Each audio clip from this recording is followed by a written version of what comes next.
Good afternoon, everybody. Thanks for attending today's electric vehicle fleet workshop hosted by the Transportation Authority of Marin. My name is Derek McGill. I'll be the moderator and speaker on behalf of TAM for today. TAM, the Transportation Authority of Marin, is a sales tax authority, and we have been working to advance alternative fuel programs since 2010. So quite a few years in this arena, and we're really pleased to be presenting today to this group of public agencies and local agencies, local jurisdictions, and transit operators and special districts in Marin County.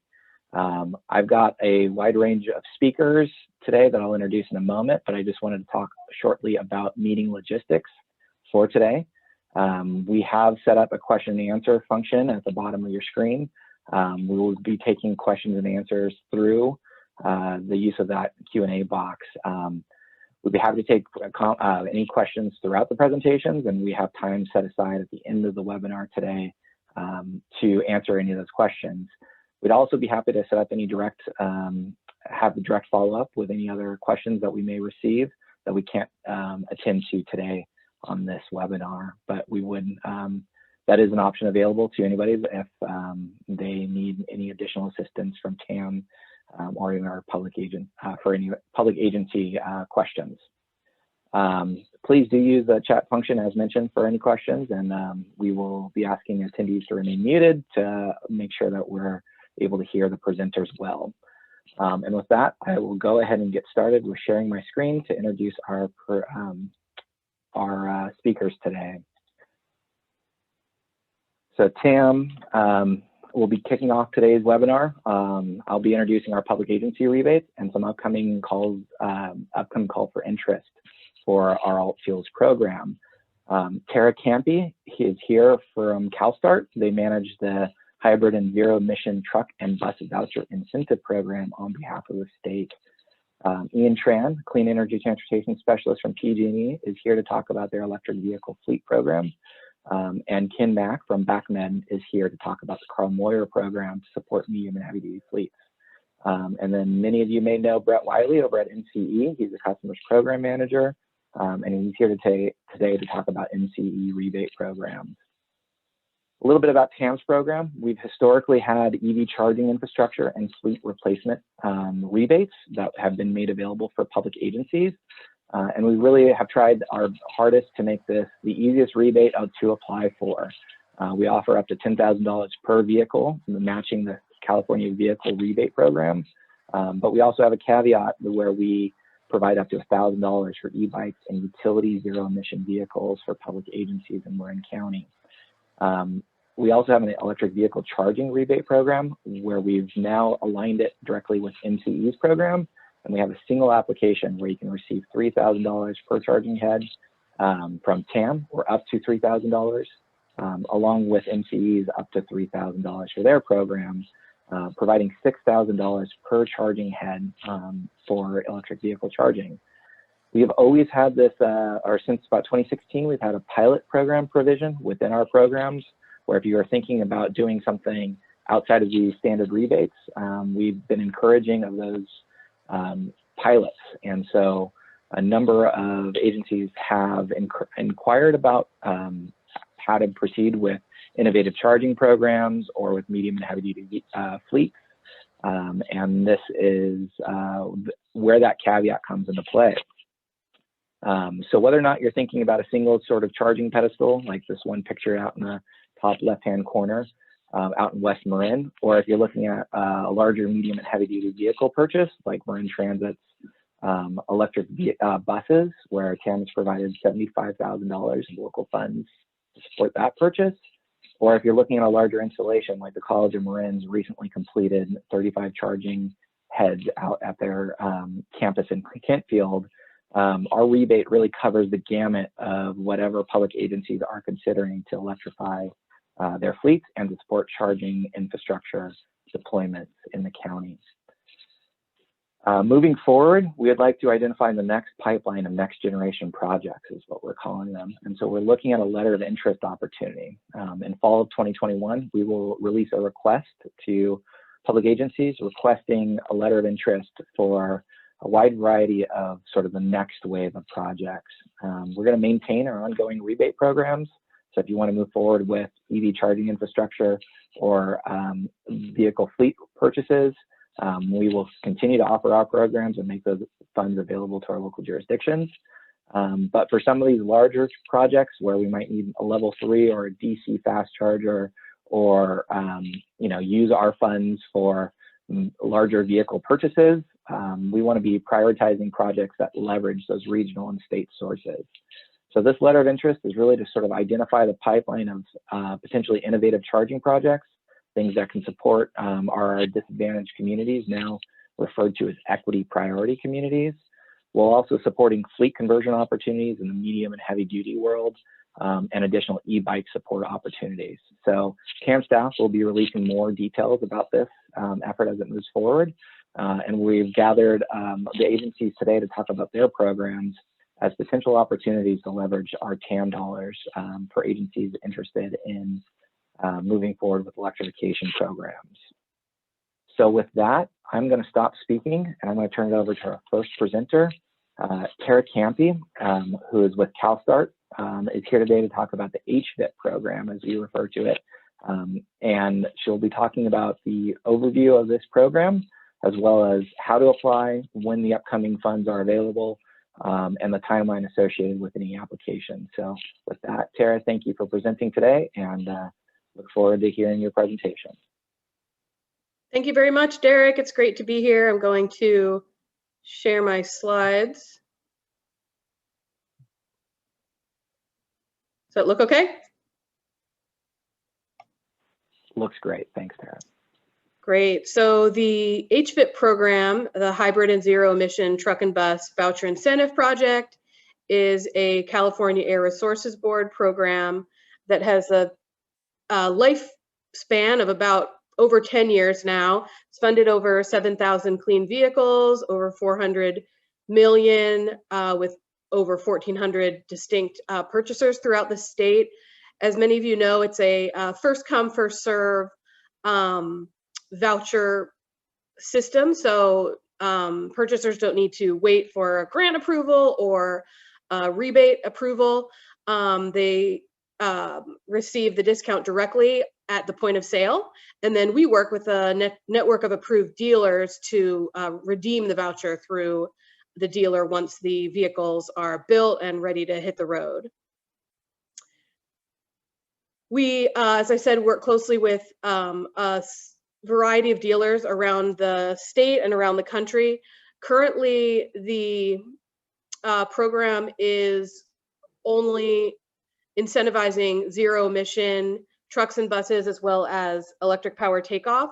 There are currently no hybrid or zero or low NOx vehicles in the program, but there are parameters for such vehicles, and more information is on our website about how vehicles become eligible in the program.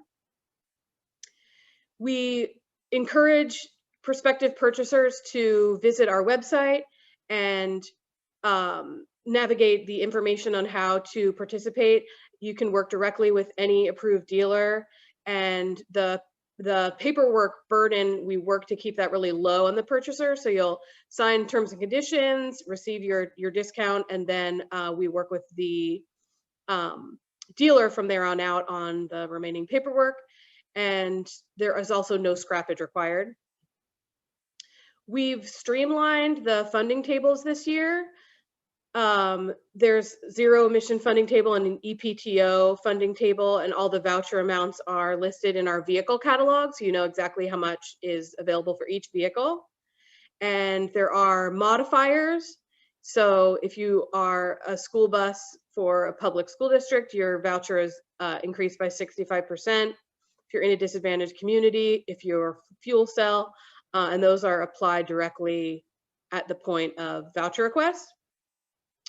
Before I talk about the benefits to disadvantaged communities, I want to talk a little bit about the funding rounds for this year. So we opened up for the first time in about a year and a half. We opened on June 8th to voucher requests, and the full wave one, 84 million, was requested that day. We're opening again for round 2 on August 10th. However, in order to keep momentum going for public entities and for drayage vehicles, those requests can continue.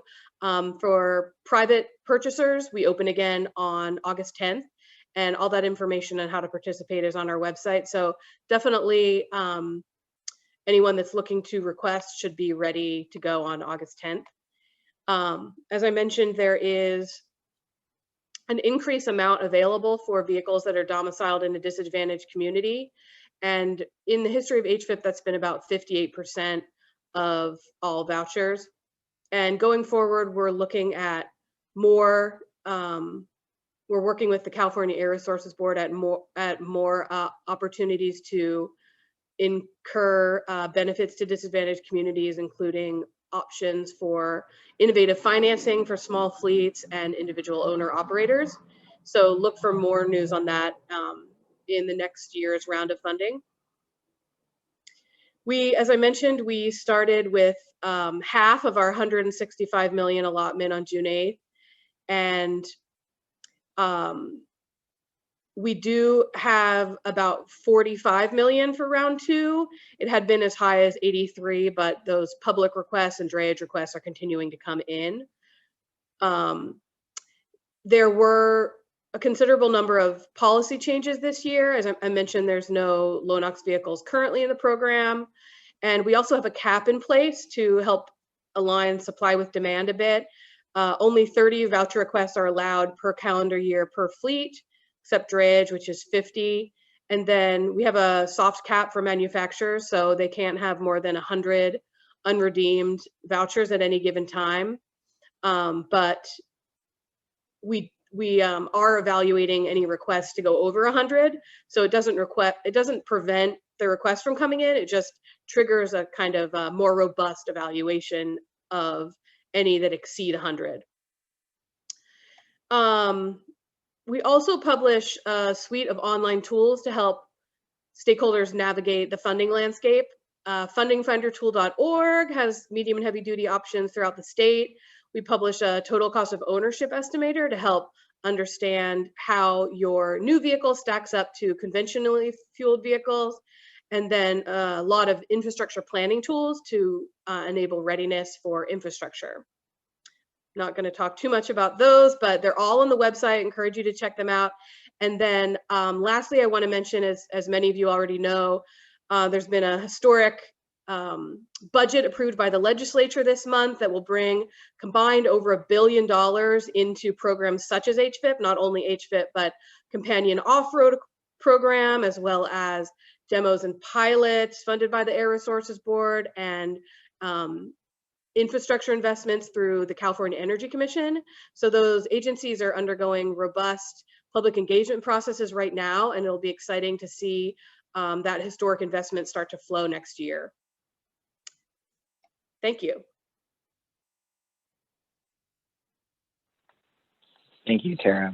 I know TAM and many other agencies in Marin County are really excited about the state funding landscape coming up, and look forward to working with the HVIP program to move forward with investments with public agencies here in Marin County.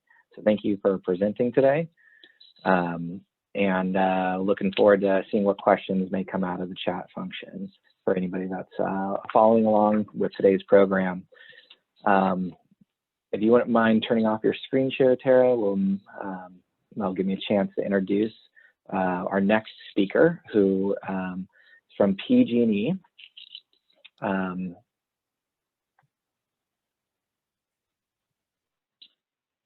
There we go. Ian Tran is with PG&E. She's a clean energy transportation specialist. And the PG&E EV fleet program is designed to assist PG&E customers with the electrification of medium and heavy duty vehicles. The program assists with EV charging infrastructure and provides vehicle incentives as well as charging equipment. So with that, Ian, please take it away.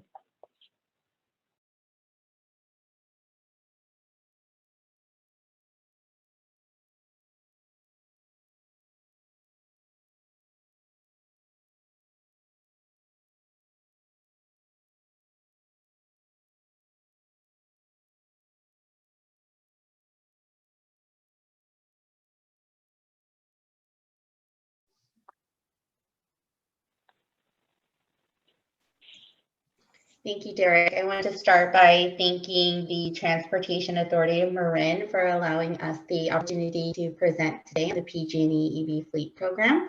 We'll be going over the EV Fleet Program today, and at the end, I'll share my contact information. That way, if there are any questions, I'd be happy to answer that. Just give me a quick few moments here so I can share my screen.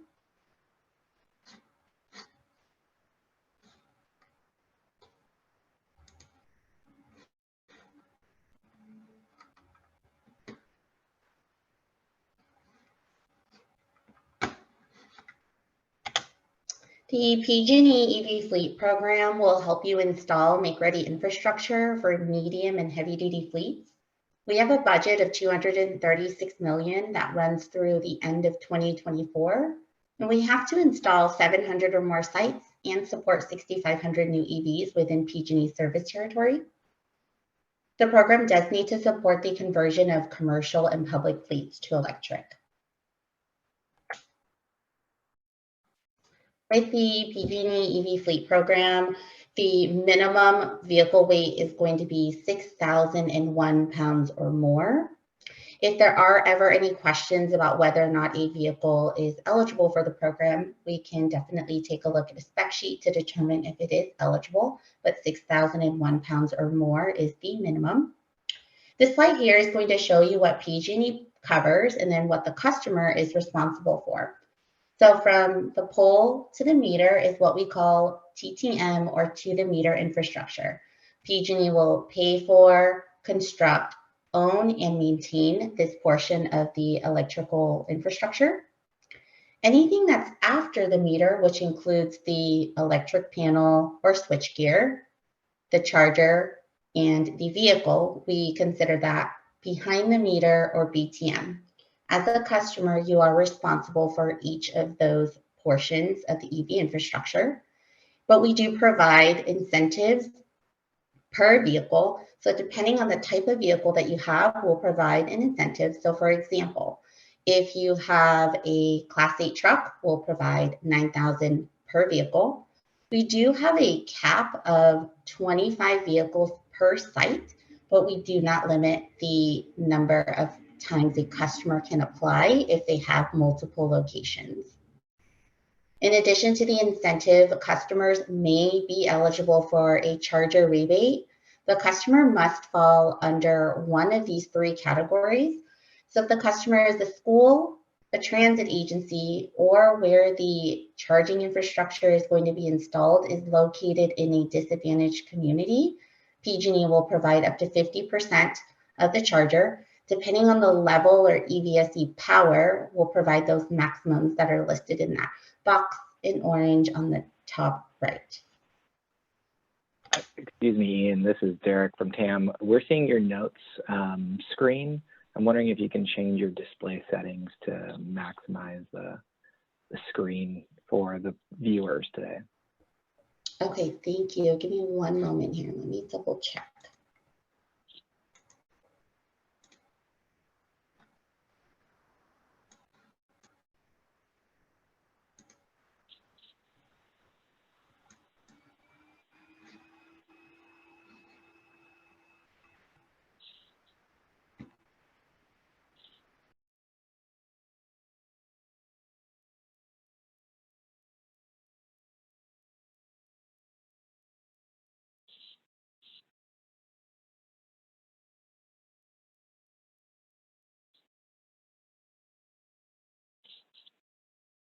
I also have a copy of your presentation if you'd like me to share the screen.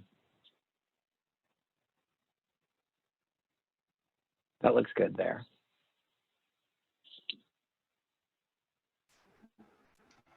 Great, thank you, Derek. So these are the things that we will need from a customer to show that they're ready to apply for our program. So the customer does need to provide either a paid vehicle invoice, an approved vehicle grant, or provide a letter from the board, owner, or city council. We'll also need a vehicle and electrification plan. The format of that is going to show us in 2021, 2022, 2023, all the way through 2024, how many vehicles, and the make and models of the vehicles that the customer plans to purchase. We'll also need to know the location for the charger placement. That's something we assist you with. So we'll pull up a map of where the charging infrastructure will be installed. And at that point, the customer will let us know where they'd like to place the chargers.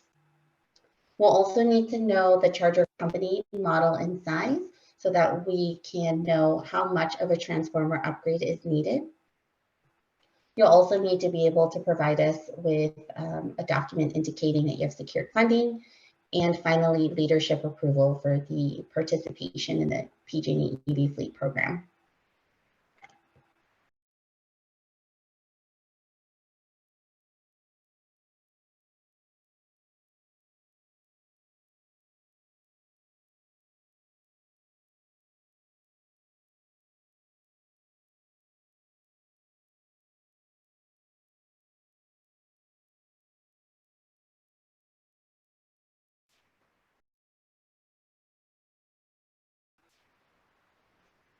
Derek, can you guys hear me?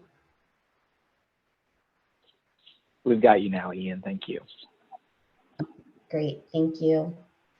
This is the electrification process. So anything that's in yellow is a PG&E, is a customer task, and anything in blue is a PG&E task. You can see that some of these tasks do overlap. So the customer does need to submit an application, and then from there they can start designing their BTM or behind the meter infrastructure. PG&E will schedule a site walk to go out to the property to determine what type of construction is required. And we will have an internal estimate of how much the project is going to cost. The projects that go through this program do need to be cost effective. And then finally, if we determine that we can offer the customer a contract, we'll offer the customer a contract at stage number 6.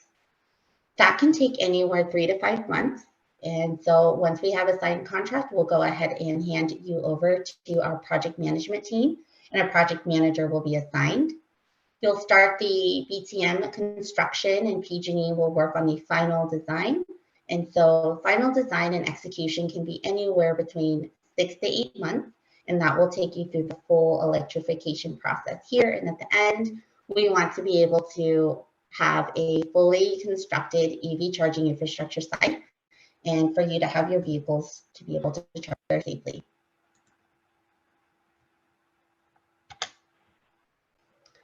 With the PG&E EV fleet program, we will install a separate meter, and because you will have a separate meter, you are eligible for the business EV rate. With the business EV rate, we eliminate the demand charge. So you will choose a subscription block or blocks. You'll pay for that subscription block, and you'll pay for the electricity that you use during the time of use schedule.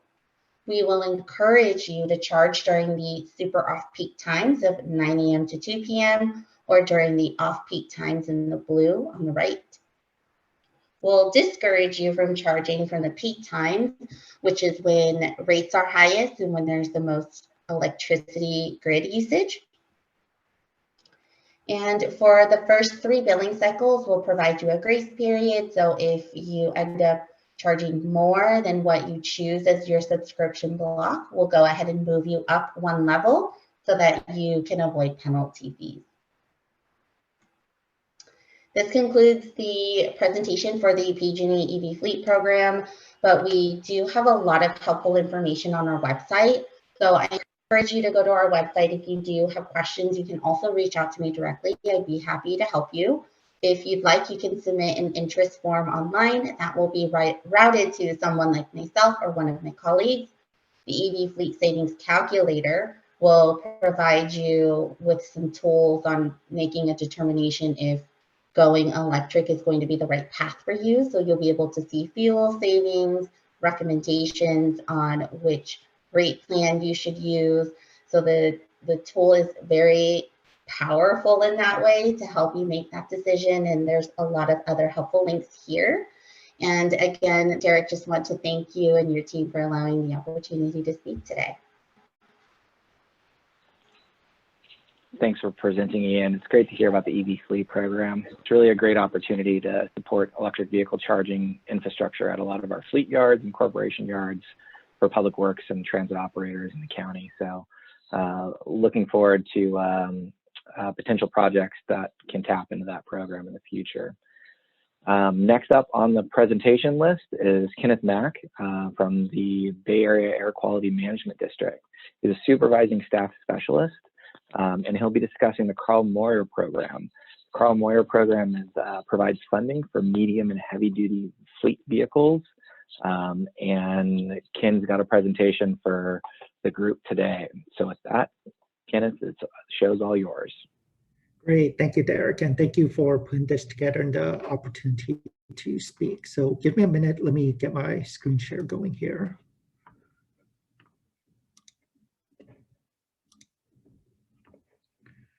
All right.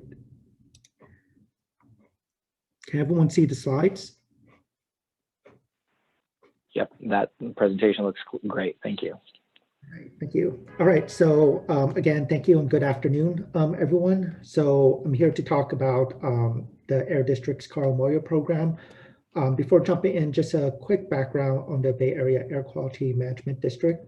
We were established in 1955 as the first regional air quality management district in the state. Our jurisdiction covers the 9 counties surrounding the San Francisco Bay Area. And our mission is to protect and improve public health, air quality, and the global climate. To do this, we regulate and permit stationary sources of air pollution, as well as provide funding through our Strategic Incentives Division to help reduce emissions from mobile sources. And our goal with funding here is to fund technologies and projects that have the greatest potential to reduce criteria pollutants, toxic air contaminants, and also greenhouse gases. So a quick overview of some of the projects that we funded. So in fiscal year ending 2021, we provided almost 60 million in funding.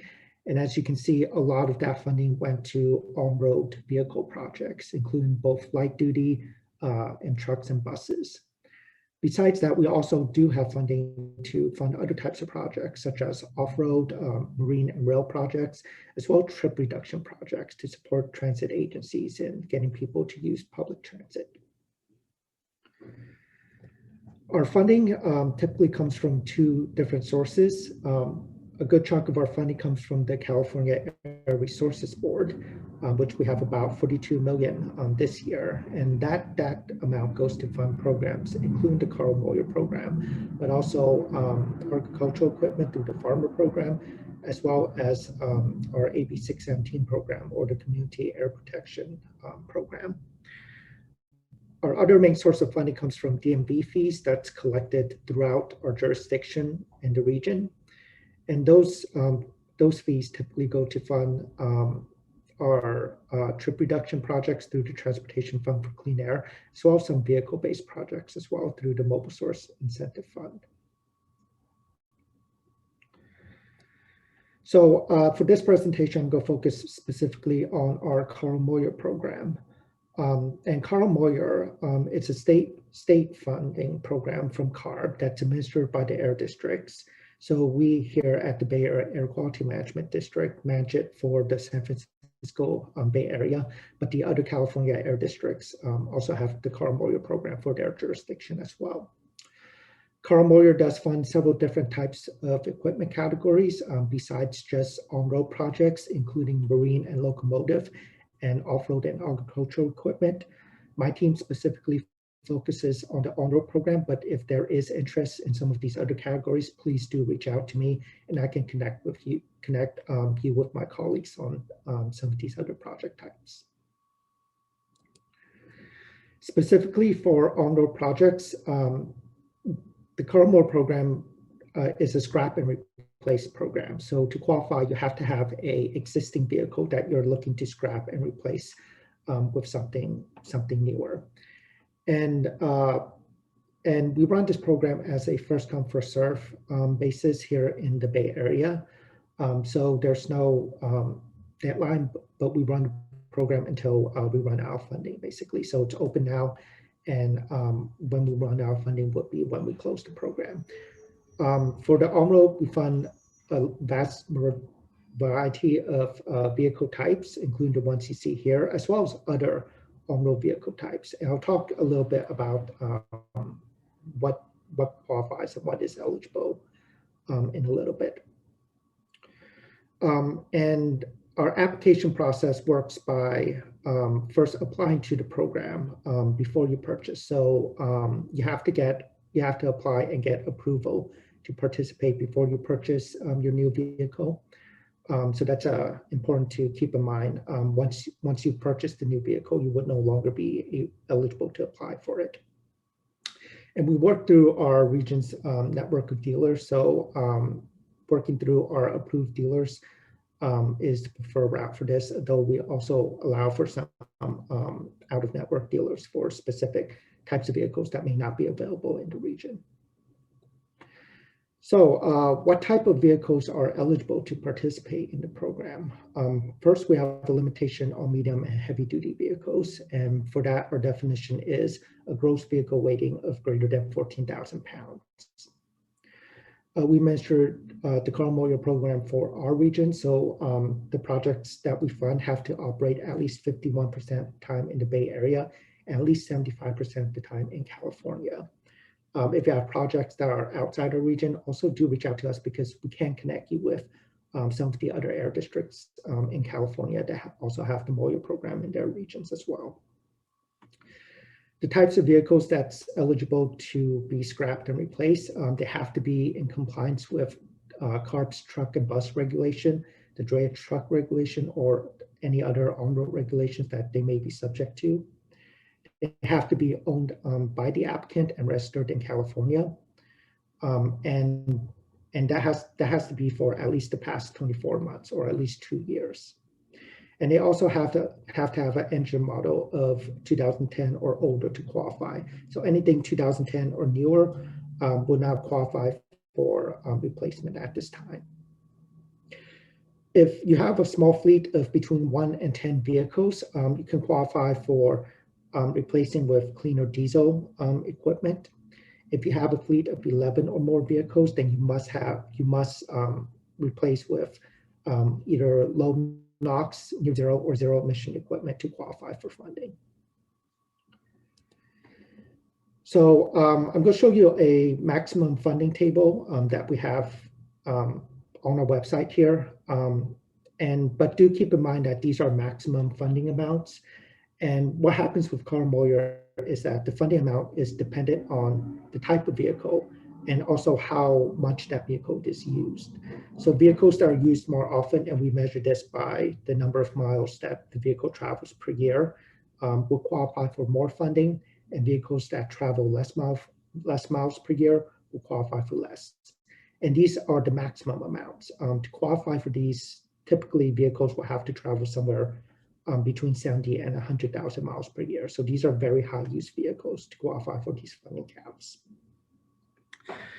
If your vehicle travels less than that, do reach out to us and we can actually run the funding model and figure out like how much your specific vehicle can qualify for. So do reach out to us for that. I'll also note that the diesel column here is only eligible for fleets of 10 or fewer vehicles as well. So with that, to apply, our whole application is online through our website at baa.qmd.gov/Moyer. And also on our website, you can find a whole bunch of resources, including the guidelines, as well as the funding tables and other information about the program. You'll have to, when applying for this, you'll have to create an account with us, and that's through the Carl Moyer program login link that you see there. Some of the materials that you should prepare beforehand include copies of your existing vehicle's registration and title, as well as some mileage documentation of how many miles your vehicle typically travels in a year. And that can come in the form of maintenance logs, where they record the mileage whenever you perform maintenance on your vehicles. We'll also need a copy of your truck and bus printout from, or the DTR print out as well for compliance reasons. And we'll also request that you provide us a quote for the new vehicle that you do plan to replace your old one with. So I also want to mention before closing that we do have funding for other types of projects, specifically for public agencies. And those include pilot projects for trip reductions. So these are projects that help commuters get out of driving and onto public transit. That's looking at using some type of technology to help connect people to the mass transit network in the region. We also have some regional efforts that encourage carpooling and ride sharing through Spare the Air and the Return to Transit campaigns that we have going. And we also provide funding for cities and counties to help improve their bicycle infrastructure through funding the construction of bikeways or through putting in bicycle parking. If you're interested in any of these other types of programs, please do reach out to us as well. And with that, I'm going to end by giving you some contact information for how to reach us. Our website is simply baatmd.gov/grants. And you can contact us through emails at grant@baatmd.gov or through phone at 749-4994. I do recommend that you use the email system as our phones are a little bit slower right now as we're working remotely. And my contact information specifically, if you want to reach out to me specifically, is down here. So with that, that concludes my presentation. And again, thank you for the opportunity to present here, and I'll turn it back to you, Derek. Thank you, Ken. I really appreciate hearing what the Air District is up to. I'll wait for you to close out your presentation. And while you're doing that, our next speaker today is Brett Wiley. He's a customer program manager at formerly Marin Clean Energy, but MCE. And he'll be discussing MCE's EV charging program. It does relate and combine with TAM's program, as well as all the BACMed programs and the HVIP program as well. These can all be stacking type programs. And well, for TAMs, we'd be happy to stack our rebate. I don't want to speak for you, Brett. But he is here to talk about some of their upcoming activities and their rebate programs over at MCE. So Brett, all yours. Thanks, Derek. And yes, we would be happy to stack and combine our incentive with other programs. We really want to make it easy for our customers to get access and to maximize their incentives. Yeah, so let me share my screen.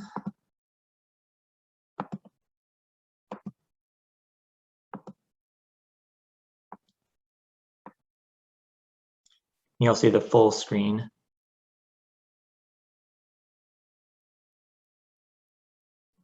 Looks good. Okay, thank you. Looks good. All right, so I'm just going to do a quick breeze through MCE. We used to be called Marin Clean Energy, and now we are known as MCE. And for those that aren't familiar, here's a model of how CCAs, community choice aggregators or providers, provide electricity. It's delivered by an investor-owned utility. And then you, the customer, are getting cleaner, more locally owned electricity. So we are a not-for-profit public electricity provider. We are a public agency, like all of you on the call. And not only are we doing this in meeting our mission of reducing energy-related or addressing climate change through energy-related reducing greenhouse gas emissions through our building and electricity and procurement, but also through electric transportation, which I manage all of our electric transportation programs. And this is why we are no longer called Marin Clean Energy. We are known as MCE. We serve 36 member communities throughout the Bay Area, as you'll see on this map. And just this past spring, enrolled Vallejo and Pleasant Hill into our service area. We're providing, like I mentioned, more locally controlled, cost competitive electricity options. Our mix is 90% greenhouse gas free and 61% renewable. And this is 2 times more renewable power that you can get with MCE than you would be able to get with PG&E. We also have a better credit rating than PG&E. We have very high credit ratings from these credit rating agencies as listed.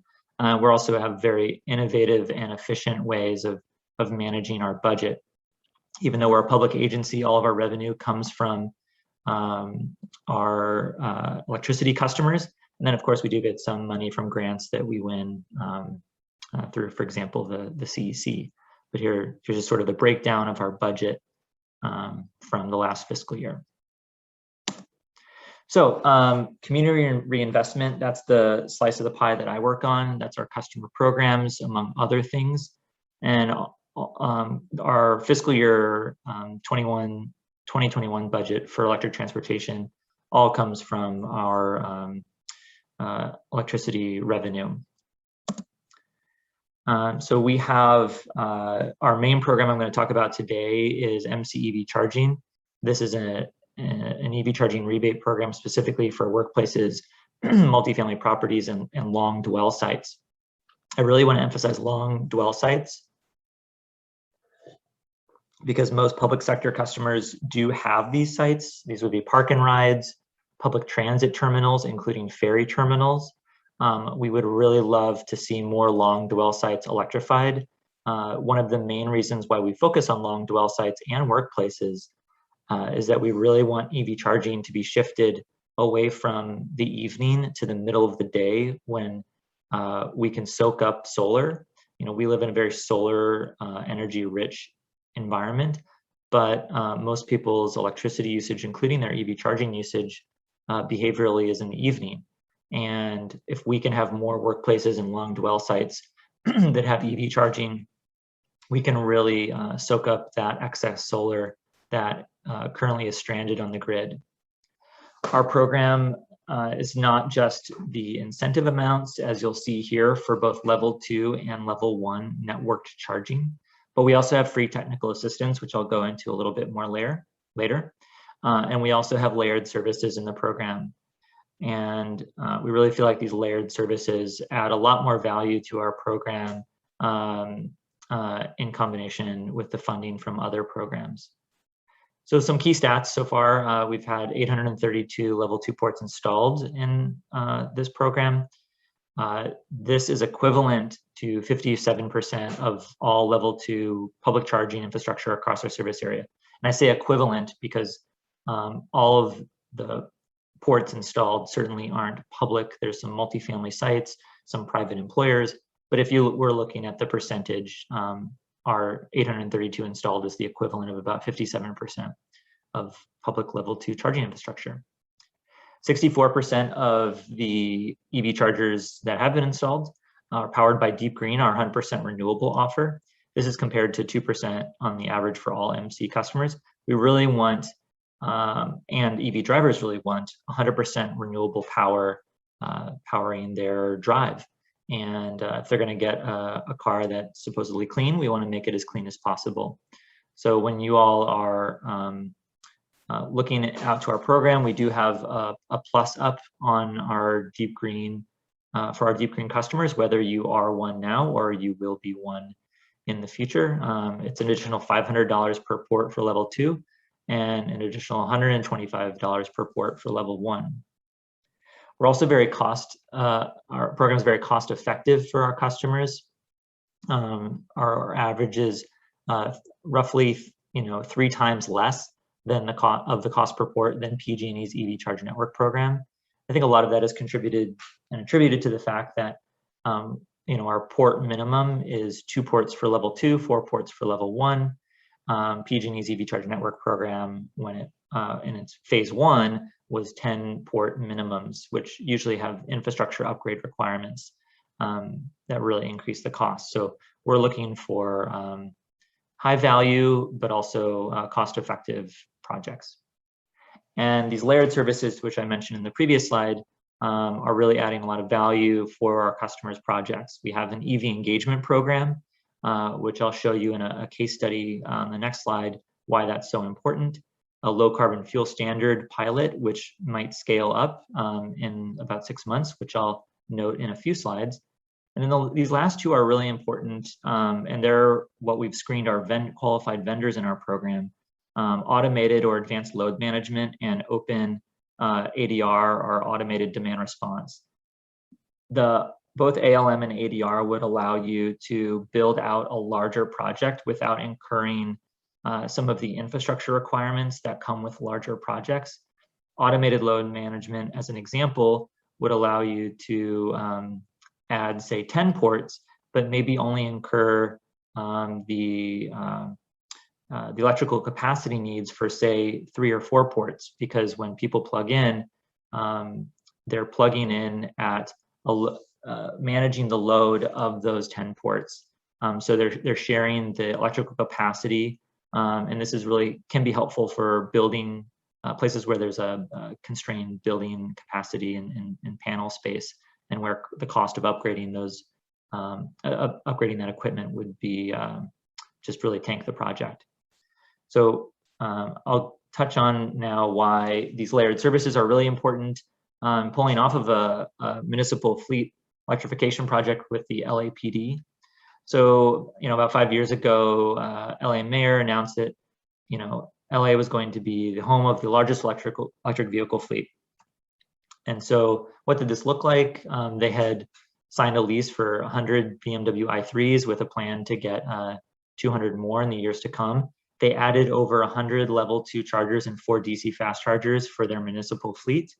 And they had the commitment not just from the mayor, but also the LAPD chief. Really important to get commitments from both the sort of the political body, but also the staff. The whole project cost $10.2 million. Likely they had some additional funding that they could stack onto that. But here's what happened to this sort of grand announcement from 5 years ago. This just came out last year, less than a year ago. The LAPD sold off all of their BMW i3s because they got barely any usage. Why is that? Well, this is a good case study on why employee engagement is so critical to your fleet electrification plans. So most of the i3s had less than 10,000 miles on them, and some had even less than 1,000 miles on them, despite 4 years of being in the fleet. And the most cited reason for lack of use was staff were concerned about the range. They really didn't know how to use the vehicle. And even though the city had over 100 level 2s and 4 DC fast chargers across the city, staff really didn't know how to effectively use the charging when they would move from one site to another. And many of them were only used for admin purposes, running to get lunch, going to kind of a white collar business meeting. They weren't even used for parking enforcement, even though the range of these i3s could really handle, the maintained routes of parking enforcement. So this is I really wanted to emphasize this because even if you invest in the infrastructure, if you invest in the vehicles, if your staff don't know how to use the vehicle effectively and charge meaningfully, they're not going to really utilize them if other options exist, which was the case in LA. Another way we're layering services is through low carbon fuel standard. For those that are not familiar, low carbon fuel standard is a transportation fuels market that allows you to monetize zero carbon transportation fuels like 100% renewable electricity, like biodiesel, and get credits to sell and get value back on utilizing those zero carbon transportation fuels. Right now, if you were to monetize a low carbon fuel standard credit for electricity, it would be roughly the equivalent of 22 cents per kilowatt hour. And if you were to compare that to a commercial 100% renewable rate from MCE, which includes the entire bundled costs, you'd pay roughly 25 cents a kilowatt hour. So for your fleet, if you were able to fully take advantage of low carbon fuel standard credits, you'd be paying roughly 3 cents per kilowatt hour to utilize those vehicles. That is an amazing deal. If you were to compare that to gasoline, there's just no comparison in terms of fuel costs. It's going to be practically zero. So there's some administrative requirements to claim those credits. One thing that's really important for you all to read about in your EV charging vendor contracts is that typically the default term for most vendors is for them to claim your credits. And so we really recommend you to read those contracts, try to negotiate with your vendors for you to get some of that value, or to entirely opt out of that term in your vendor contract so that you can claim your credits, or so that you could participate in an MCE program to get value on those credits in a much less administratively burdensome way. MCE has a pilot going on right now where our customers that have commercial EV charging can split that 22 cents per kilowatt hour value. So you would get 11 cents per kilowatt hour. And MCE would manage the entire process, except for you signing a couple of pieces of paperwork, and that would turn over the essentially allow us to claim those credits on your behalf. This is a pilot. We are still accepting a couple customers into this program, which would run for about 6 months. So if you are interested, I encourage you to get in touch with me after this webinar. Just some priorities for us at MCE with our charging program. We have a number of things going on in Contra Costa County, like I mentioned previously with the CEC grant, layering incentives, like Derek mentioned with TAM, trying to make it streamlined and administratively easy for you to maximize your incentives, supporting our customers in Solano and Napa County with Cal EVIP, and really expanding access to EV charging in multifamily properties. We don't have to get into the goals right now, but that's kind of like what it's laid out for us this fiscal year, which ends in March of 2022. And these are some jurisdictions that are pertaining to the Contra Costa County grant. Derek and Tam mentioned some folks from neighboring communities outside of Marin might be joining this call. So if you are on this call and you're from any of these communities in the red hash, please get in touch with me. You'd likely be eligible for our CEC grant funded program. The process for our program, the first is filling out an interest form or a screening call with me to go over, or my colleagues like Sebastian or Chris Kubik, who are, I believe, on the call. Screening call just to go over your project eligibility. We really want to make sure you have a budget for these projects. Most EV charging projects are not 100% covered by available funding, despite how much funding is out there. We all have unique sort of funding criteria, as you've probably have heard and tried to think about how could you stack all of these. We will help you maximize them, but typically it's not covered 100%. Then you would reserve your rebate. This is a one-page PDF, very simple. And then if you want technical assistance, that is available as the next step. This whole entire process is really led by you, the customer, including in the vendor selection, but we will support you as well as with our technical assistance along the way. When your project is about to be wrapped up, you just fill out a one-page PDF with some attachments like paid invoices and pictures of the site to verify your project. And then we can disperse that rebate electronically or in the mail and celebrate with you. And hopefully you can take advantage of some of our layered services like EV engagement for your employees and low carbon fuel standard. The technical assistance is free for approved projects. It includes a site assessment, a load study to understand what is actually feasible on your site without upgrades. And if upgrades were included, what could you do then? A planning report that kind of bundles all of that together and would allow you to develop a scope of work to send out to bid to vendors. You do have to use the qualified vendors on our list to move that project forward and get the incentive. We have a bunch of other programs related to transportation electrification at MCE. Won't go over all these right now, but one thing we are exploring is fleet electrification for the vehicles themselves, not just the charging, which our EV charging program can be for both fleet and employee usage or for a multifamily property tenant usage. But we are exploring fleet electrification for the vehicles. And we have a survey that we'd love for you all to fill out. So if it's okay with Tam, we'd love to send that survey out to all attendees of this webinar. And we really want to design programs from customer input rather than assuming what you need. So your feedback will really be critical to helping us design a program that meets your needs and potentially covers some gaps in the market that you're seeing. Thank you very much. If you need to get in touch with me, my email is right there, and hopefully can answer some questions. Great, thank you, Brett. We'd be happy to distribute the survey to those attendees today. And with that, that concludes our presentation portion of today's meeting. And wanted to kickstart off some questions for the group.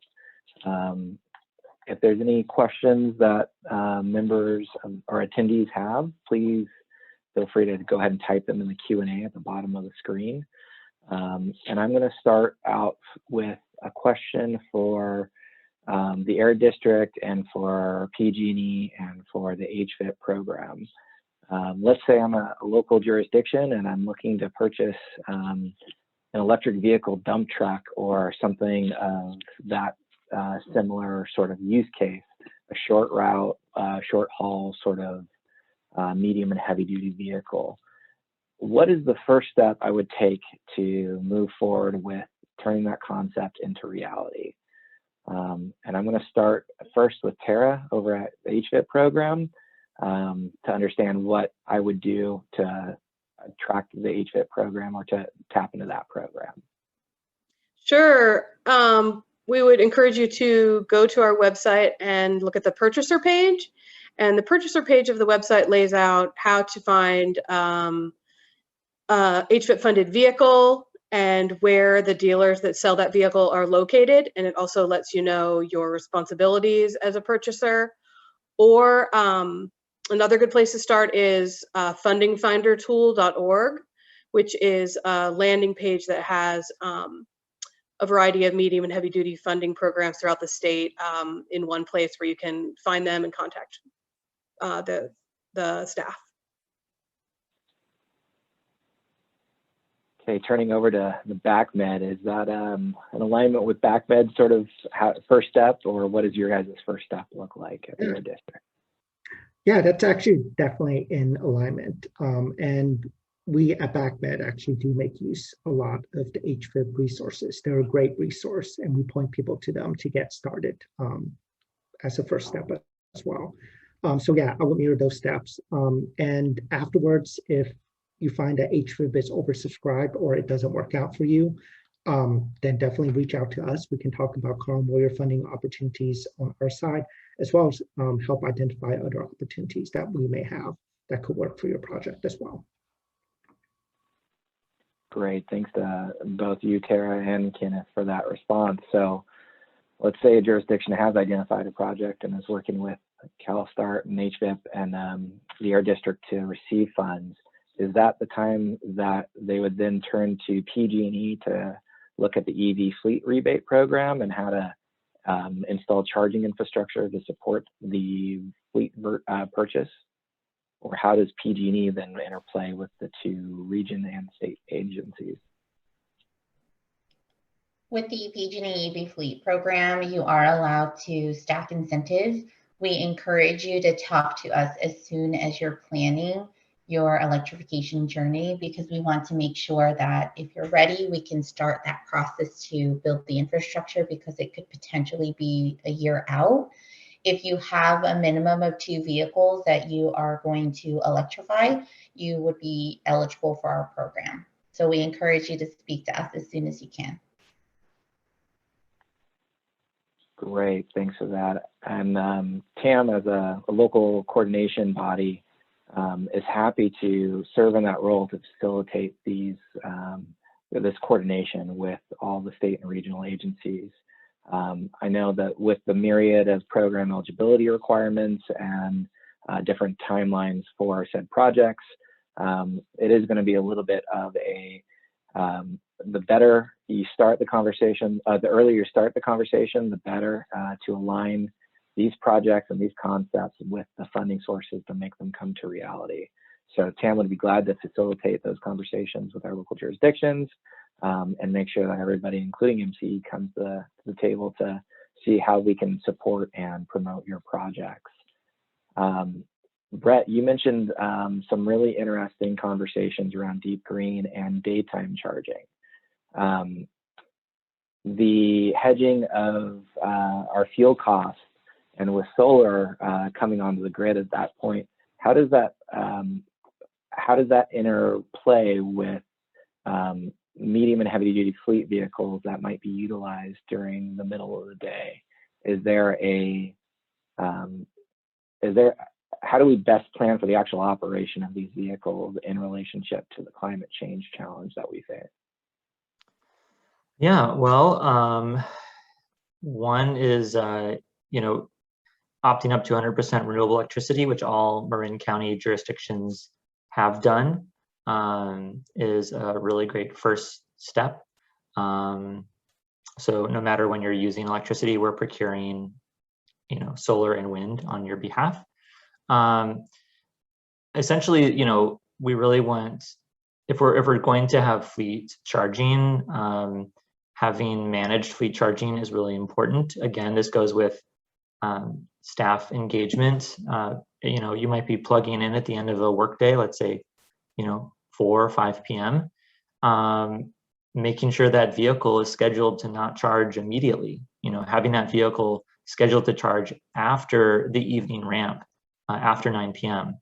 So peak, I don't have a slide right now for peak periods and how that relates to electricity load. But you probably have heard of flex alerts. We've unfortunately already had some due to constrained grids, and you know, the Oregon wildfires cut off a transmission line that funneled clean energy into California. That really constrained our local reliability. And so you've already seen flex alerts for this year. And those flex alerts usually are talking about using less electricity during the 4 to 9 p.m. hours.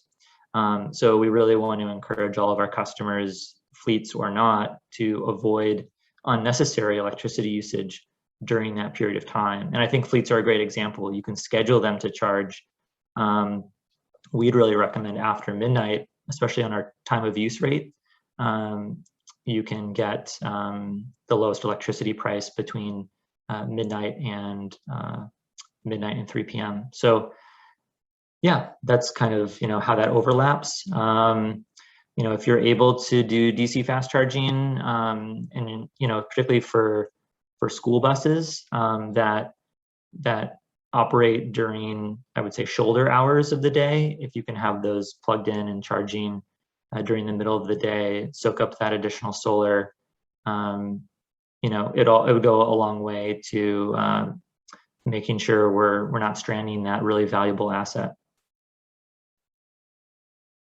Great, thanks, Brett. And just to pivot off of something you said, I threw out dump trucks, and I think you mentioned yellow school buses as potential, you know, short haul routes that might serve as potential electrification opportunities for public agencies. Are there any other use cases that are coming up in prevalence for agencies to be considering that we haven't mentioned in today's meeting? And this is fair game for anybody. Maybe Tara, you might be able to talk about what your sort of target audience is for the HVIP program and what types of use cases you're seeing. Yeah, so traditionally HVIP has funded a lot of transit buses and medium duty trucks, and we're really excited to be continuing to fund in these segments, as well as seeing growth in school buses, in drayage vehicles. We saw up to 30% of voucher requests when we opened on June 8th were for Class 8 tractors. So it's really exciting to see that emerge. And as HVIP, as policy implementation work starts to happen at the Air Resources Board for next year, CARB is being really intentional about ensuring that there are funds that will benefit small fleets and individual owner operators, and innovative financing options and flexible use cases. So there will be some information coming out in their next funding cycle around that. So that's exciting to see that keeping up with the kind of the dynamic nature of the market.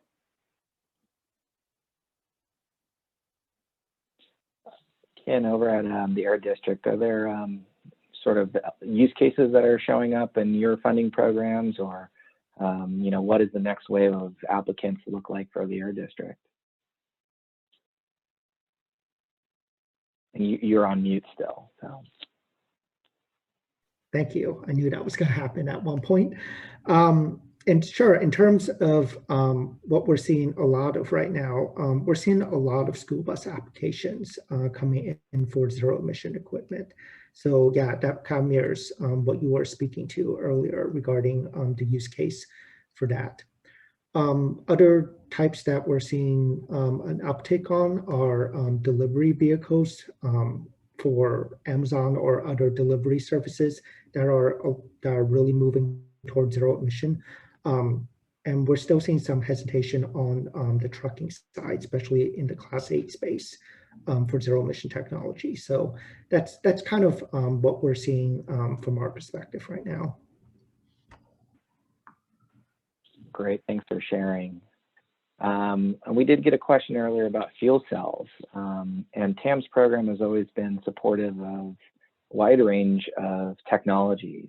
We've been pretty technology agnostic within Marin County, knowing that we have a long ways to go towards cleaning our fleet vehicles, and different use cases require different technologies.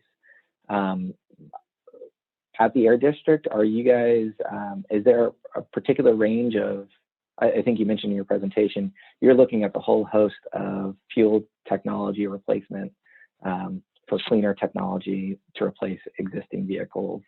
Are there programs that are designed specifically for electric vehicles that can be tapped into at the Air District, or are all your programs sort of fuel agnostic?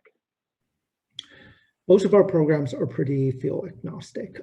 Every once in a while, we'll get a funding source that targets a specific technology type, but for Carl Moyer, TFCA, and other major funding sources that we have, they tend to be pretty fuel agnostic.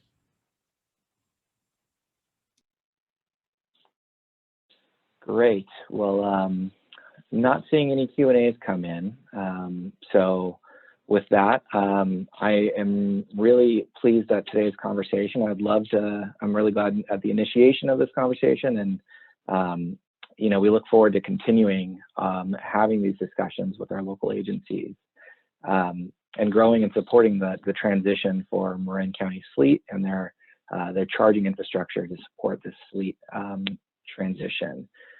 This is the first meeting of our webinar of this type that we've hosted at TAM. We plan on continuing more in the future, and we'll be seeking feedback from attendees that have participated today about what potential conversations they would like to continue to have related to transitioning our fleet towards cleaner technology. As mentioned earlier in the presentation, we would love to continue the conversation with anybody that didn't chime out and has any specific questions. TAM staff, as part of our technical assistance program, would be happy to speak with you directly and follow up with any particular questions that any participants may have. So with that, I just want to say thank you once again to our panelists, and a special thank you to Nick Nguyen and Molly Graham here at TAM for their help in supporting and facilitating this conversation today. And we all look forward to continuing the effort to make sure that we're meeting our greenhouse gas reduction goals and supporting our transition of our transportation sector to cleaner technology. And with that, we will see you all at the next meeting, and thank you for your time today. Great. Thank you.